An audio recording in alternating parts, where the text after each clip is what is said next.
Hello, Matujima, and watching Morning Pulse on Onbill TV. On the Iran war and tensions around the Strait of Hormuz, Congress leader Imran Masood emphasized the global impact of the conflict. He said that Eid is a festival of joy and expressed hope for peace and happiness across the world. Highlighting the broader consequences of the ongoing crisis, he noted that the conflict is not limited to a few nations, but it is affecting the global economy, with rising oil prices and increasing financial strain. Masood also remarked that Iran has demonstrated resilience amid the conflict and added that countries like the United States and Israel could eventually play a role in bringing the war to an end. He reiterated that the ultimate hope remains for unity, stability and lasting peace worldwide. देखिए, ईद खुशियों का त्यौहार है, सब लोग खुशियों के साथ मनाएं। हम दुआ करते हैं कि जंग जल्द से जल्द रुकनी चाहिए। जंग कभी भी किसी के लिए अच्छी नहीं होती और ये जंग तो ऐसी हो गई कि इसका तो इफेक्ट 3 देशों पर नहीं है, पूरे विश्व पर पड़ रहा है। तो हम तो यही दुआ करेंगे कि जल्द से जल्द जंग रुके। ट्रंप जो है अब नाटो को कोस रहा है। ट्रंप ने तो भयंकर भूल की है और अमेरिका के सही मायनों में वर्चस्व को ट्रंप ने ख़त्म करा दिया है। ईरान अपने अस्तित्व की जंग लड़ रहा है। उन लोगों ने तय कर लिया है कि वो जिंदा रहेंगे तो अपनी मातृभूमि के लिए मरते हुए शहीद होंगे। लगातार दावे कर रहे हैं ट्रंप साहब के हमने ईरान की पूरी नेवी को, आर्मी को और सबको नेस्तनाबूद कर दिया। हाँ, सब नेस्तनाबूद कर दिया। जैसे ही वो कहता है उसके बाद 50 मिसाइल और लगती हैं। अगर नेस्तनाबूद हो गए तो कहाँ से आ रही? रात भर तेल अवीव में मिसाइलें लगी, कई रिफाइनरी अभी भी उड़ा दी उन्होंने। तो ये जंग के अंदर ईरान को बढ़त है, इसमें कोई दो राय नहीं है। ईरान को बढ़त है। वो अपनी जीत के दावे कर रहे हैं कि मैं जीतूंगा। अब वो तो मुझे लगता है कि एक दिन कह देंगे मैं जीत गया जीत गया जीत गया और चले जाएंगे। उनका तो यही काम है कि चारों तरफ से जंग मोल जाओ और फिर उसके बाद हथियार बेचो। यही तो अमेरिका का धंधा है।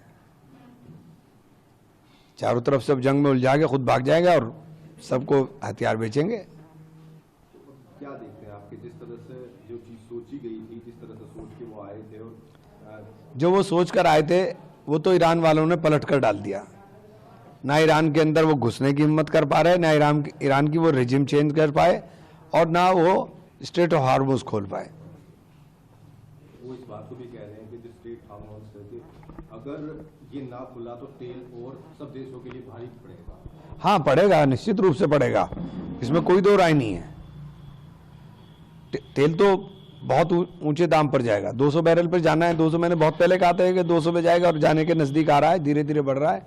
अभी 10 दिन और खींचेगा तो हाल और खराब हो जाएगा। ब्रिटेन ने भी अपना हवाई स्पेस दे दिया है। ब्रिटेन ने इस जंग ईरान तो लड़ रहा है सबके साथ। ईरान के तो अपने हाथ पैर खोल दिए, उसके ऊपर तो कोई लगाम है नहीं। ये एक मारते हैं वो 10 जगह मारता है।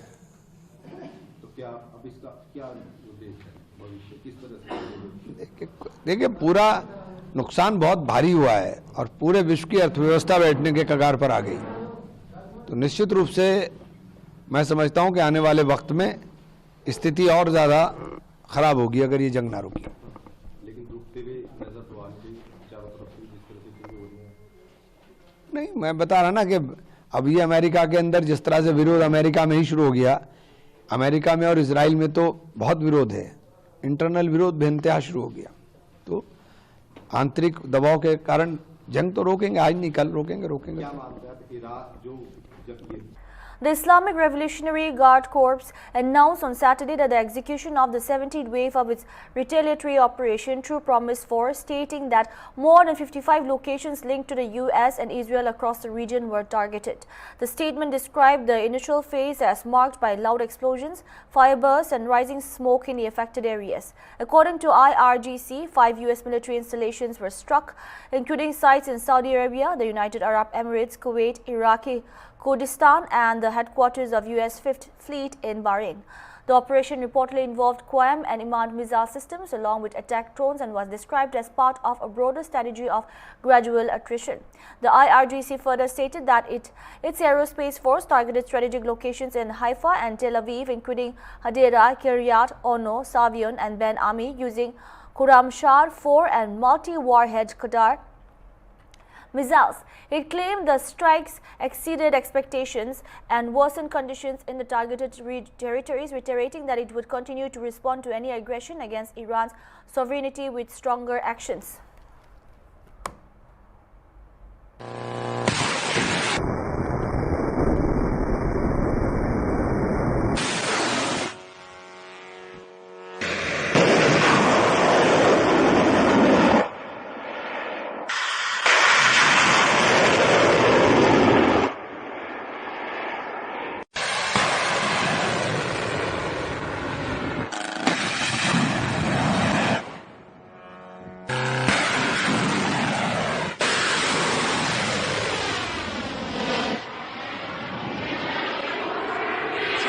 Reacting to remarks by West Bengal Chief Minister Mamata Banerjee, Samajwadi Party Chief Akhilesh Yadav said that her criticism of BJP does not go far enough, asserting that even if she contests alone, she is capable of winning.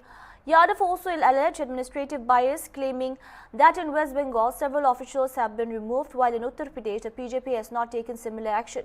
He accused the ruling party of posting officials based on political considerations linked to electoral gains. On the possibility of a cabinet expansion in Uttar Pradesh, the Samajwadi Party leader dismissed it as BJP's drama. He said the real oath-taking will happen in 2027, expressing confidence that the Samajwadi Party along with PDA will unseat the BJP regardless of any cabinet reshuffle.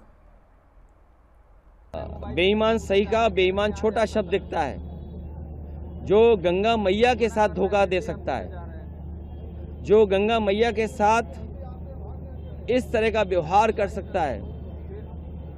और हम लोगों ने तो जानबूझ करके कहा कि गंगा मैया केंद्र में आ जाएं। जिन्होंने ये कहा था कि हम गंगा मैया को साफ करेंगे, गंगा मैया ने हमें बुलाया है। अरबों खरबों रुपए किसकी जेब में चले गए? जब हम गंगा मैया याद करेंगे तो मणिकंका घाट भी याद आएगा। किसने बुलडोजर चलवाया था? माँ गंगा को याद करते हुए वो भी याद आएगा कि हमारी देवी और जिन्होंने उस वाराणसी मणिकंका घाट को संरक्षण किया, बनवाया, वहाँ पे भगवान शिव की भी मूर्ति थी, उसे भी तोड़ दिया। तो भारतीय जनता पार्टी के लिए जो आदरणीय ममता जी ने कहा वो कम कहा है, और सच्चाई है कि वो अकेली भी लड़ेंगी तो भी जीत जाएंगी। वो अकेली लड़कर के भी सबका मुकाबला कर रही हैं। ये जो अधिकारियों का ट्रांसफ़र हो रहा है, बंगाल में सुना है कि बड़े पैमाने पर अधिकारियों को हटाया गया है। डीजीपी, चीफ सेक्रेटरी या अन्य सेक्रेटरी या अन्य अधिकारी, पुलिस के और प्रशासनिक अधिकारी। लेकिन उत्तर प्रदेश में जब जब बीजेपी के समय पर चुनाव हुआ है, बीजेपी ने एक भी अधिकारी नहीं हटाया। और अधिकारियों ने चुनाव आयोग से मिलकर के बीजेपी के लोगों ने ऐसे अधिकारी सेट किए थे कि एक रिश्तेदारी आसपास बना रहे, रिश्तेदार के माध्यम से ही हम चुनाव जीत लें। तो एक तरफ जहां बंगाल में तमाम अधिकारियों को हटाया गया, वहीं उत्तर प्रदेश में हम लोगों ने देखा था कहीं किसी अधिकारी को नहीं हटाया गया। और रिश्तेदार कैसे रिश्तेदार को जिताएं, उस हिसाब से अधिकारी पोस्ट किए गए थे। सर, कैबिनेट विस्तार की चर्चा है, कहा जा रहा है कई बागी जो आपके पार्टी के हैं उनको भी कैबिनेट में जगह दी जाएगी। मेरे साथी ध्यान मत हटाओ। ईद का त्यौहार है, खुशियां मनाओ, सिमई खाओ, गले मिलो, भाईचारा लाओ, प्रेम लाओ, मोहब्बत लाओ, आपस में दूरियां कम हो। और ये सब नाटक है भारतीय जनता पार्टी का। देखिए, भारतीय जनता पार्टी का नाटक हमने आपने देखा।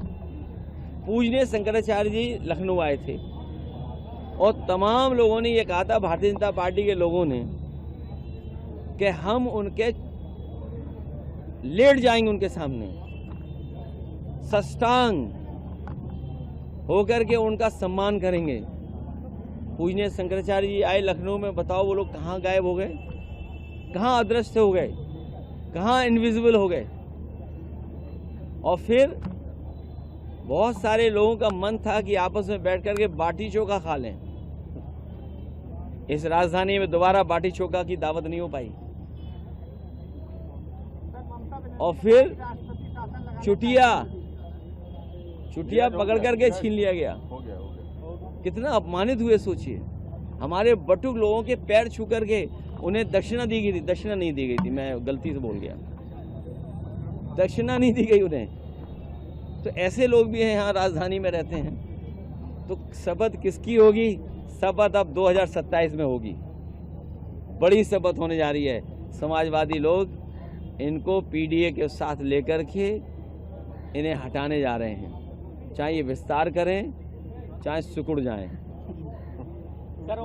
इनका Uttarakhand Chief Minister Pushkar Singh Dhami said the state has made major strides over the past 4 years under the double-engine government. He credited Prime Minister Narendra Modi for progress across infrastructure, health, education and tourism, noting that over 6 crore tourists visit annually, including a rise in footfall to Adi Kailash. Marking 25 years of statehood, Dhami also welcomed Defence Minister Rajnath Singh, saying his visit has sparked enthusiasm among the people. Double engine सरकार ने इन 4 सालों में अनेक ऐतिहासिक निर्णय लिए, अनेक उपलब्धियां राज्य को प्राप्त हुई हैं। आदरणीय प्रधानमंत्री श्री नरेंद्र मोदी जी की प्रेरणा से, उनके मार्गदर्शन में आज उत्तराखंड हर क्षेत्र में नए कीर्तिमान स्थापित कर रहा है। सड़क, रेल, रोपवे, स्वास्थ्य का क्षेत्र, शिक्षा का क्षेत्र, हर क्षेत्र में आज पर्यटन की दृष्टि से भी हमारा पर्यटन काफ़ी बड़ा है। 6 करोड़ से अधिक राज्य के अंदर पूरे वर्ष भर पर्यटक आ रहे हैं। इसके अतिरिक्त आदि कैलाश जैसे सुदूरवर्ती क्षेत्रों में पर्यटन करने वालों की संख्या बढ़ी है। शीतकालीन यात्रा प्रारंभ हुई है। मुखवा हरसिल माननीय प्रधानमंत्री जी आए हैं। सीमांत क्षेत्र हमारा माणा गांव, जिसको देश के पहले गांव की संज्ञा दी गई है, वहां से माननीय प्रधानमंत्री जी ने सभी देश दुनिया के आने वाले लोगों से लोकल फॉर वोकल को भी प्रोत्साहित करने का आह्वान किया है। और इस वर्ष पिछले वर्ष हमारे राज्य ने अपनी स्थापना के 25 साल का कालखंड पूरा किया है। ये भी हमारे लिए बहुत गौरव का विषय है। आज हर क्षेत्र में उत्तराखंड आदरणीय प्रधानमंत्री जी की प्रेरणा से आगे बढ़ रहा है। आज माननीय रक्षा मंत्री श्री राजनाथ सिंह जी का हमारे राज्य में आगमन है। एक विशाल जनसभा को उनका संबोधन भी प्राप्त होगा। निश्चित रूप से उनका उत्तर प्रदेश के मुख्यमंत्री रहते हुए राज्य का गठन हुआ था। हमारा राज्य सैनिक बाहुल्य भी है, इसलिए उनके आने से लोगों में अपार उत्साह है। हम उनका स्वागत करते हैं। Reacting to the ongoing West Asia conflict, Congress leader Salman Khurshid said that the prolonged war has now turned into a more evenly matched confrontation. He warned that strikes on fuel infrastructure could have far-reaching global consequences impacting economies worldwide. Emphasizing the uncertainty surrounding the situation, Khurshid added that only time will determine what solutions emerge to address the crisis. Reacting to the ongoing West Asia conflict, Congress leader Salman Khurshid said that prolonged war has now turned into a more evenly matched confrontation. He warned that strikes on fuel infrastructure could have far-reaching global consequences impacting economies worldwide. Emphasizing the uncertainty surrounding the situation, Khurshid added that only time will determine what solutions emerge to address the crisis.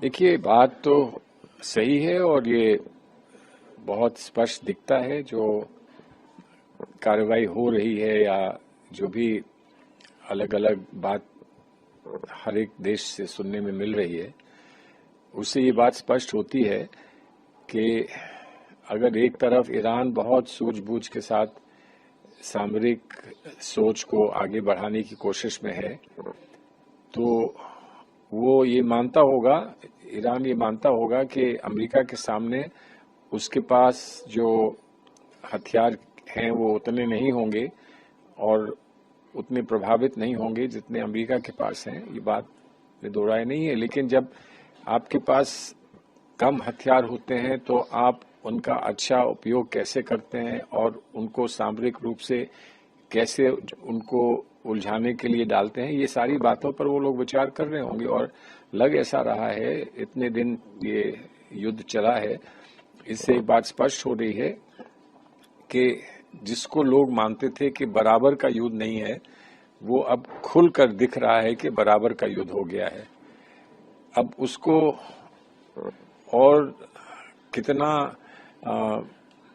बढ़ा सकते हैं, घटा सकते हैं, ये सब तो अब हर देश की अपनी कैलकुलेशंस पर से मामला जो होगा वो स्पष्ट होगा। लेकिन इस युद्ध में सिर्फ सीधे सीधे वार करने का प्रश्न नहीं है, बल्कि जो ईंधन पे वार हो रहे हैं, जो प्रभावित पूरे विश्व को करेंगे, उसका क्या परिणाम होगा, इन सब चीजों को समझने की आवश्यकता है। तो अमेरिका भी उस पर यकीनन उस पर कुछ विचार कर रहा होगा और ईरान भी उस पर विचार कर रहा होगा, और जो और खाड़ी के देश हैं वो भी उस पर प्रभावित हो रहे हैं, तो वो भी विचार कर रहे होंगे। तो अब ये लोग सब क्या क्या समझ पाएंगे और क्या क्या उपाय ढूंढेंगे, ये समय बताएगा। अभी बहुत जल्दी है, कहा कहना बड़ा संभव नहीं है, क्योंकि अमेरिका से कई बातें सुनने को मिलती हैं, लेकिन अंततः अमेरिका क्या फैसला करेगा और कहां तक युद्ध को बढ़ाना चाहेगा, ये समय बताएगा। ये सवाल उठता है कि दावा है कि जो सैनिक Fauzia Khan on Saturday alleged internal discord with the party Janata Party, claiming that the party members were dissatisfied due to a lack of internal democracy. Speaking ahead of the West Bengal Assembly elections, she said such discontent was visible within the party, including West Bengal, and suggested it could eventually come to light publicly. देखिए, आज चुनाव का माहौल है, तो जो भी बातें हो रही हैं वो तो लाजमी है, होने ही वाली है कि हमारे जो भी राज्य है वो अपने सिटीजन्स का बेनिफिट करेंगे। बस सवाल इतना ही है कि कुछ अनधिकृत ना हो, कुछ अनलॉफुल ना हो, और अगर अनलॉफुली एलिजिबल वोटर्स के नाम काटे जा रहे हैं, अगर अपने अथॉरिटी के गलत इस्तेमाल अगर हो रहा है, गलत यूज़ हो रहा है, तो वो गलत बात है। क्योंकि हमने देखा है पिछले इलेक्शनों में कि जब इलेक्शन आते हैं तब ऐसी योजनाएं लाई जाती हैं इलेक्शन के मुंह पर कि डायरेक्ट मनी ट्रांसफ़र वो किया जाता है, जो कि मुझे लगता है अनलॉफुल है। इस तरह से इलेक्शन के जस्ट पहले किसी भी योजना का बेनिफिट डायरेक्ट पैसा ट्रांसफ़र करके किसी के खाते में अगर हो रहा है तो उसका डायरेक्ट इम्पैक्ट भी इलेक्शन पे होता है। और इसीलिए ये सब न हो। प्रचार प्रसार करना तो सबका अधिकार है, लेकिन इस प्रचार प्रसार को अपने लीगल लिमिट्स में रखते हुए और किसी भी वोटर को रोका न जाए, हर एलिजिबल वोटर को वोटिंग का अधिकार मिले। जो इनएलिजिबल है, जो नहीं है, हम नहीं कहते हैं कि उनको अधिकार मिले, लेकिन ऐसा ना हो कि इस बहाने हम एलिजिबल वोटर्स को भी काट रहे हैं। और ये दिख रहा है कि देश में ये हो रहा है हर तरफ। बीजेपी लगातार बंगाल का, मुझे तो सारे देश में बंगाल का चित्र तो है, लेकिन हर तरफ ऐसा लग रहा है कि बीजेपी में अंतर्गत अस्थिरता है। लोग नाराज हैं बहुत सारी बातों से, क्योंकि अंतर्गत पार्टी में ही लोकतंत्र नहीं है। इस तरह की बात लोग करते हैं, उन्हीं की पार्टी के लोग। तो ये संकेत हमको बंगाल में भी मिल रहे हैं और एक न एक दिन ये खुलकर भी देश के सामने आ जाएगा, ऐसा मुझे लगता है। Uttarakhand Chief Minister Pushkar Singh Dhami said Indian politics before 2014 was dominated by scams and poor governance, which weakened the country's global image. He added that under Prime Minister Narendra Modi, India has entered a phase of renewed self-confidence and nationalism. Dhami said with a focus on reform, perform, transform, the country is now setting new development benchmarks and emerging as a strong global power. देश की राजनीति में केवल घपले, घोटाले, कुशासन और भ्रष्टाचार की चर्चा हुआ करती थी, वहीं अंतर्राष्ट्रीय मंचों पर भारत की छवि एक दब्बू और पिछलग्गू और कमजोर राष्ट्र के रूप में देखा जाता था।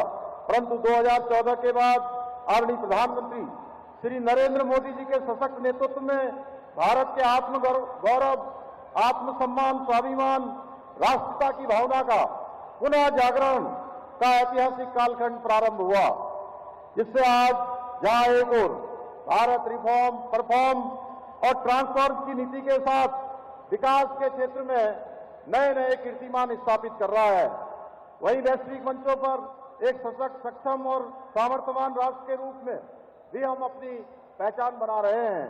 आदरणीय मोदी जी देश के ऐसे पहले प्रधानमंत्री हैं जिन्होंने विकसित भारत बनाने का संकल्प लिया है और इस संकल्प को साकार करने के लिए योजनाबद्ध तरीके से धरातल पर कार्य किया जा रहा है।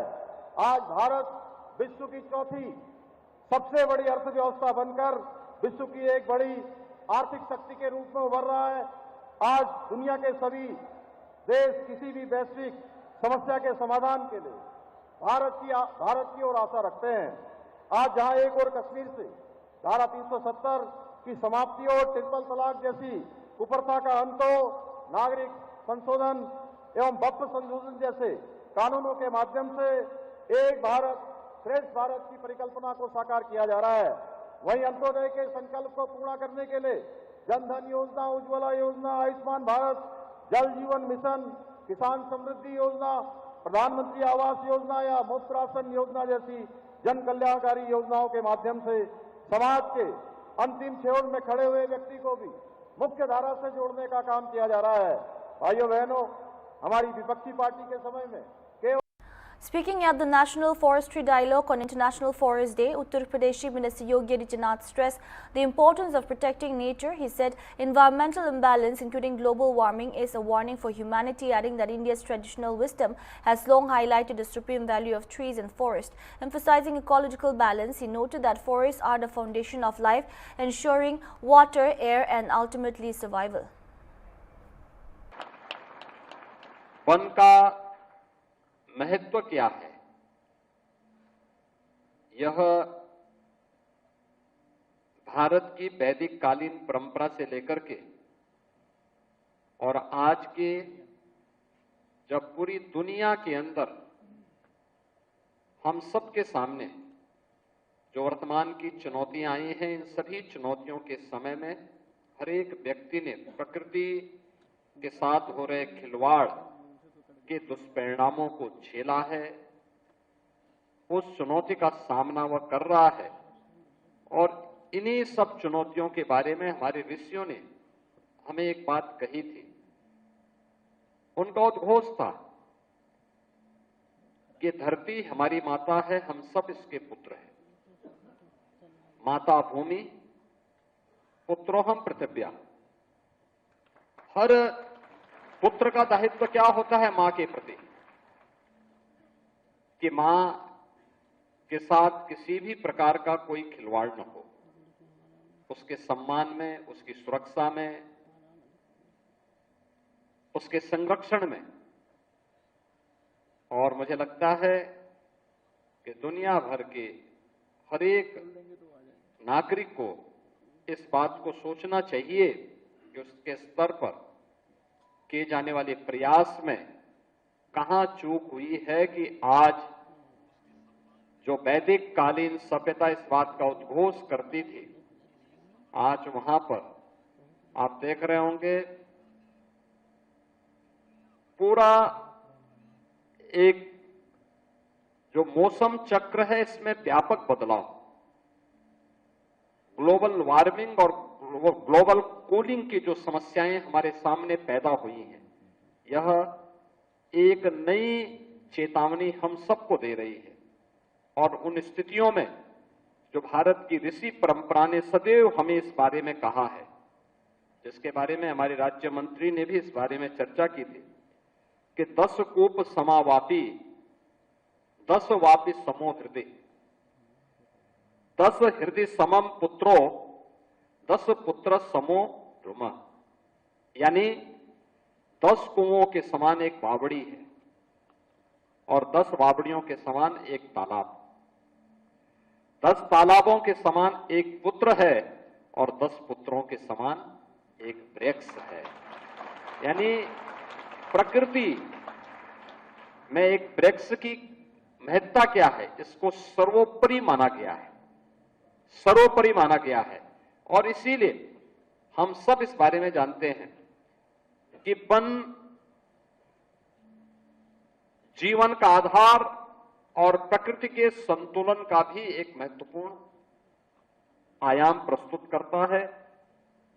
यदि वन है तो जल है, जल है और वन है तो वायु है, और अगर वायु है तो जीवन है।